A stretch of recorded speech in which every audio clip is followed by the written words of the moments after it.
যে নবীর নাম শোনার পরে কেউ যদি সাল্লাল্লাহু আলাইহি ওয়াসাল্লাম না বলে, তাহলে তার উপর স্বয়ং আল্লাহ রাব্বুল আলামিন নিজে অভিশাপ দিয়েছেন, লানত করেছেন। সেই নবীর সম্মান বাড়াতে আমাদেরকে মিথ্যা কাহিনী বলা লাগে।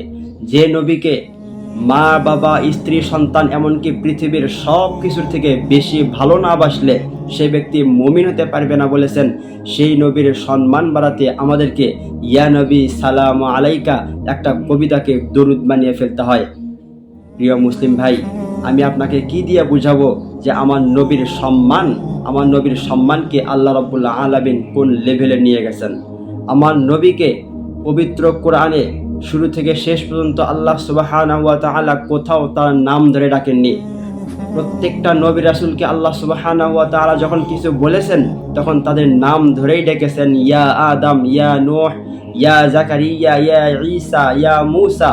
কিন্তু আমার নবী মুহাম্মদ সাল্লাল্লাহু আলাইহি ওয়াসাল্লামকে যখন আমার রব ডেকেছেন তখন আল্লাহ তাআলা বলেছেন, ইয়া আইয়ুহান নবী। তিনি বলেছেন, মুহাম্মাদুর রাসূলুল্লাহ। আমার নবীর সম্মান বাড়াতে দিবস পালন করতে হয় না। আমার নবীর সম্মান বাড়াতে তাকে নূর নবী বলতে হয় না।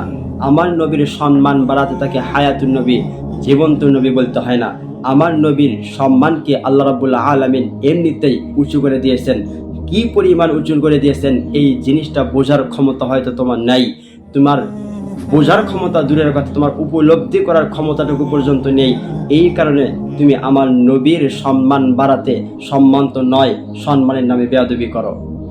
মক্কার কাফিররা আমার নবীকে নির্বংশ লেজ কাটা বলছিল বলে আল্লাহ সুবহানাহু ওয়া তাআলা সূরা কাউসার নাজিল করে দিয়েছেন। সেই মক্কার কাফিররাই আমার নবীকে শুধুমাত্র কটূক্তি করে কথা বলছিল বলে আল্লাহ সুবহানাহু ওয়া তাআলা সূরাতুদ দুহা নাজিল করে দিয়েছেন।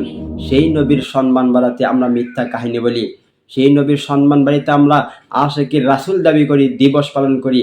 এগুলা নবীর প্রতি সম্মান নয়। নবীর প্রতি সম্মান হলো সেই নবী আমাদের জন্য যে উত্তম আদর্শ রেখে গেছেন, সেই আদর্শকে সুন্দরভাবে গ্রহণ করা এবং আমল করাই হলো নবীর প্রতি সম্মান, নবীর প্রতি ভালোবাসা। আল্লাহ সুবহানাহু ওয়া তাআলা আমাদেরকে বোঝার ও মানার তৌফিক দান করুক। আল্লাহুম্মা আমিন। ওয়া সাল্লাল্লাহু তাআলা আলান নবী।